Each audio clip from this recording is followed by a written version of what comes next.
The frozen descent. A fight against fate. The alarms blared like a death knell. Red warning lights pulsed across the cockpit, their flickering glow barely illuminating the haze of smoke creeping through the cracked console panels. Ronan Voss clenched his teeth, his knuckles white as he gripped the controls of the Celestian Dawn, his ship spiraling out of control through the thick atmosphere of an uncharted world. "Come on, stay with me," he growled, wrestling against the dead weight of the failing thrusters. The unknown interference had fried his navigation system, his comms, and half of his emergency protocols. The ship wasn't just falling, it was being pulled, dragged by an unseen force toward the frozen abyss below. Outside the cockpit's fractured viewport, the planet loomed, a vast hostile expanse of glacial storms and jagged obsidian peaks, locked beneath eternal winter. The dense clouds obscured the ground, but his sensors were screaming. Mountains, canyons, and something else. Something pulsing beneath the ice. Ronan barely had time to think before the final stabilizer gave out. The ship lurched violently, spinning end over end as gravity seized it with ruthless certainty. The Celestian Dawn groaned as its hull fractured under the pressure, and the last thing Ronan saw before the impact was the brilliant, burning glow of something massive deep beneath the ice. Then, blackness. Pain. A dull, suffocating weight pressing against his ribs.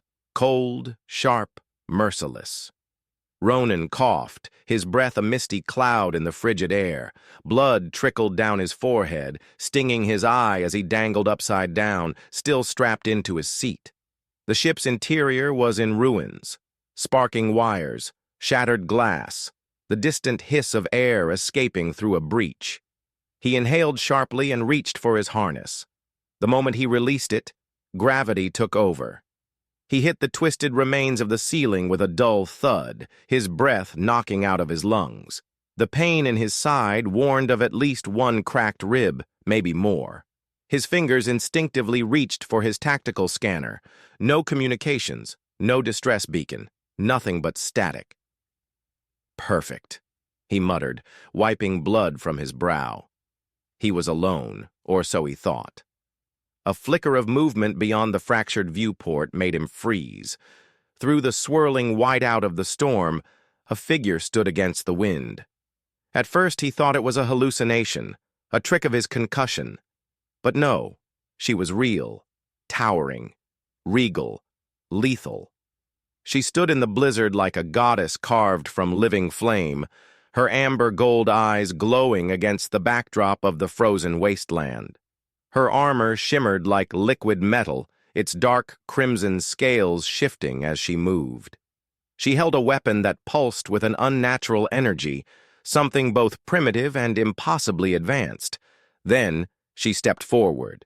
Her voice, when it came, cut through the storm like a blade. "You are trespassing." Ronan didn't lower his weapon. The woman, no, the alien queen, stood tall, her golden eyes studying him with a mixture of intrigue and authority. The wind howled between them, flurries of ice battering against her crimson-scaled armor, yet she remained unshaken, unmoving. "You are trespassing," she repeated, her voice a rich, commanding timbre. Ronan exhaled, his breath clouding between them. "Yeah, well, I didn't exactly plan on crashing here."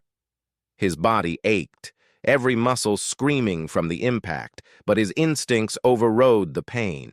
He had no idea what this world was, who this woman was, or why his ship had been dragged from the sky. What he did know was that she wasn't here by accident.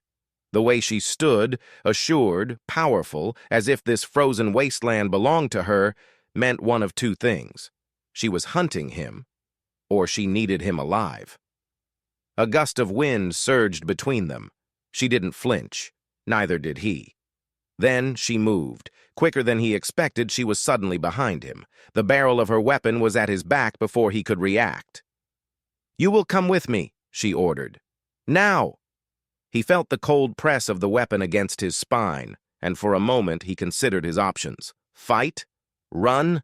No. Survive. Ronan slowly raised his hands in mock surrender, his mind already calculating. Lead the way, Your Highness. Hours passed in a blur of cold and silence. Ronan followed her through the icy wasteland, his every step sinking into knee-deep snow.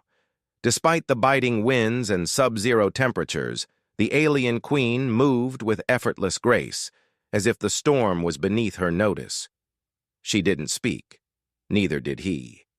The hidden outpost came into view, an ancient structure buried beneath the ice, its entrance obscured by time and snowfall. With a gesture, she activated an unseen control panel, and the metallic doors rumbled open, revealing a vast underground chamber bathed in golden light. Ronan hesitated, his gut twisted. Something felt off. Inside, the walls hummed with strange glyphs, pulsing in rhythmic patterns, the air itself vibrating with an energy he couldn't explain. The deeper they moved, the stronger the sensation became, a pulling, a resonance within his bones. Then, pain. It hit him like a shockwave, a sudden, violent spike of energy tearing through his body. He staggered, his breath catching, his head pounding, and then he saw it, a column of glowing energy encased in glass, pulsating with a frequency that made his vision blur. His own heartbeat synced with the rhythm, and an overwhelming sense of déjà vu filled his mind. He had seen this before, but that was impossible. He turned to the queen. "What the hell is this place?" She studied him, her expression unreadable. Then, she spoke the words that would change everything. "You are not the first human to stand here, and you are not the first to awaken this power." The truth unraveled faster than Ronan could process. The energy beneath the ice, the interference that had brought down his ship. It wasn't random. It was a beacon, a force older than either of their civilizations. And he had triggered it. The queen, Seraphina Calith, ruler of the Zephyrian Dominion, revealed that her people had long believed humans were insignificant, primitive at best. Yet something about Ronan had activated the beacon. Something in his DNA. The realization sent shockwaves through them both. If he could interact with this energy, what did that mean for their species? But before they could begin to understand it, a greater threat emerged. A transmission blared through the chamber, echoing through the ancient walls. A deep, menacing voice filled the space. "Seraphina, you have defied the Dominion for the last time." Commander Draven, the military tyrant who sought to overthrow her rule, who viewed humans as nothing more than vermin unworthy of existence, had tracked them, and he was bringing an entire fleet to erase them both. Seraphina tensed, her golden eyes flickering with fire. "We have to leave. Now." But it was too late. The walls shook. The first bombardment had begun. Explosions ripped through the facility. Ronan and Seraphina ran, dodging falling debris as the ice cracked around them. The underground structure, ancient yet sturdy, was collapsing under the sheer force of the attack. They emerged onto the surface just as the night sky ignited with fire. Above them, the sky was alive with warships, Zephyrian battleships descending like predators, their weapons locked onto Seraphina's position. The Queen's loyalist forces, outnumbered, underarmed, rushed to mount a defense, but it was clear they wouldn't last long. This wasn't a battle. It was an execution. Ronan's instincts kicked in. He needed to turn the tide. "Get to cover," he barked, grabbing Seraphina's arm and pulling her toward a wrecked vehicle for shelter. "No," she growled, shoving him away. Her voice burned with royal authority. "I will not cower while my people die." She lifted her chrono lance, the weapon pulsing with raw power. The queen of the Zephyrian Dominion would not go down without a fight. Neither would he. Ronan's hands found a discarded enemy rifle. "Then let's even the odds." Together, they charged into the war zone. The battle raged for hours. The sky was torn apart by plasma fire, the frozen earth scarred by the wreckage of fallen ships. And then it happened. Serafina staggered, clutching her stomach. Her breath hitched. Her body trembled. Ronan turned, his heart lurching. "Serafina?" She met his gaze, eyes wide with shock and realization. "It's happening." The child, their impossible child. The war around them faded. The moment became frozen in time. And then the sky erupted in a blinding golden light. The battlefield stopped. The warships powered down. The ground hummed with energy. In the silence that followed, Vaylin Solis was born. And the galaxy was never the same again. The war was supposed to end in blood. Instead, it ended in light. As the blinding golden radiance of Vaylin Solis's birth spread across the battlefield, the very fabric of reality seemed to shift. Plasma weapons powered down. Warships stalled mid-air. The storm that had raged for days ceased in an instant. Every soldier, human and Zephyri alike, stared in stunned silence. Vaylin, their impossible child, had been born at the epicenter of the battle, and with him came a force beyond understanding. The energy that had once slumbered beneath the ice was now awake, pulsating in rhythm with the newborn's breath. And in that moment, the war changed. Commander Draven stood frozen, his crimson warship still looming above the battlefield. His forces were prepared to obliterate Serafina and her people just minutes before. Now they hesitated. Draven's voice crackled over the open comms, filled with disbelief and fury. This is an abomination." Serafina's golden eyes burned. "This is evolution." The battlefield remained unnervingly still. The soldiers in Draven's fleet, those who had been indoctrinated into believing in purity, now stared at undeniable proof that their queen's union with a human had created something new, something powerful, and they were afraid. Then, the loyalists in his own fleet turned against him. Ships bearing the insignia of House Zephyri shifted in formation. Their weapons, once aimed at Serafina's forces, now turned toward Draven. His power was slipping. For the first time, Commander Draven hesitated. "You dare defy me?" he snarled, his voice carrying across the frozen wasteland. One of his own commanders, a seasoned war captain, stepped forward, her tone measured but firm. "The Queen has proven stronger than you. We stand with her." Draven's face contorted with rage, and then he ran. His flagship turned, its thrusters burning as he attempted to flee into the atmosphere. Ronan watched, gripping his rifle. He glanced at Serafina. "Do we let him go?" Her expression was unreadable. The fire of battle still burned within her, but she had won. After a long pause, she shook her head. "Let him bear witness to what comes next." Draven vanished into the void, his empire left in ruins behind him. The battle had ended, but the real war had just begun. Serafina and Ronan stood together on the battlefield, Vaylin cradled in her arms. The newborn's skin shimmered with an ethereal glow, shifting between human warmth and Zephyri luminescence. He was both. He was more. The loyalist troops kneeled before their queen, their helmets removed in reverence. Even the hardened human soldiers from Fort Haven watched in silent awe. Serafina turned to Ronan, her voice softer now. "He is the first, but not the last." Ronan met her gaze, and for the first time since he'd crashed on this planet, he realized.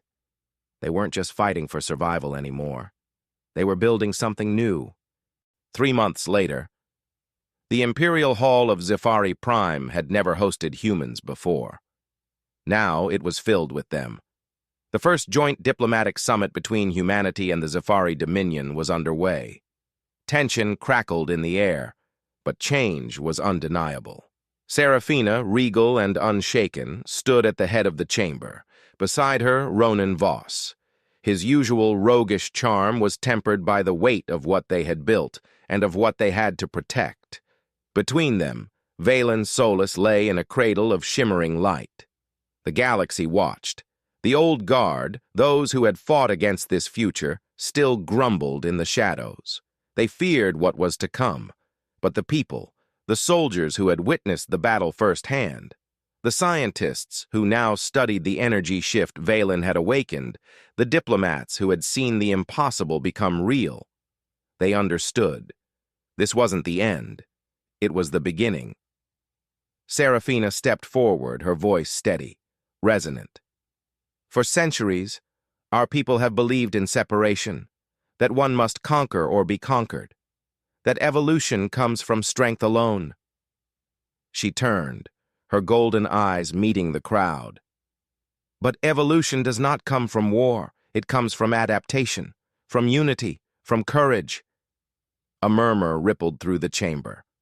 Ronan took a step forward, arms crossed, his own voice cutting through the tension.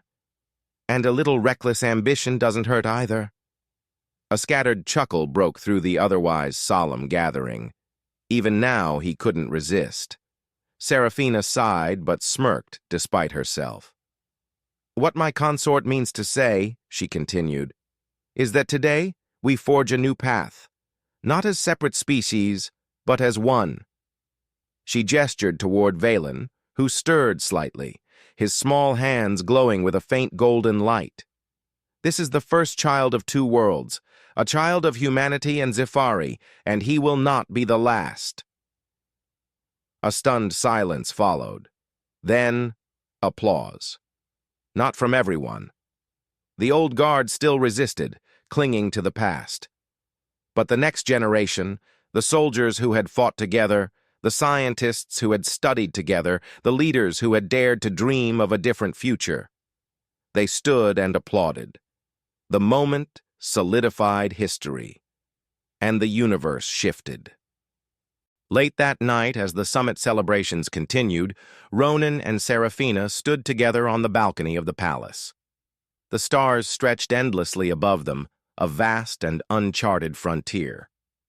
You know, Ronan mused, when I crashed onto that frozen rock, I didn't expect to start an intergalactic revolution.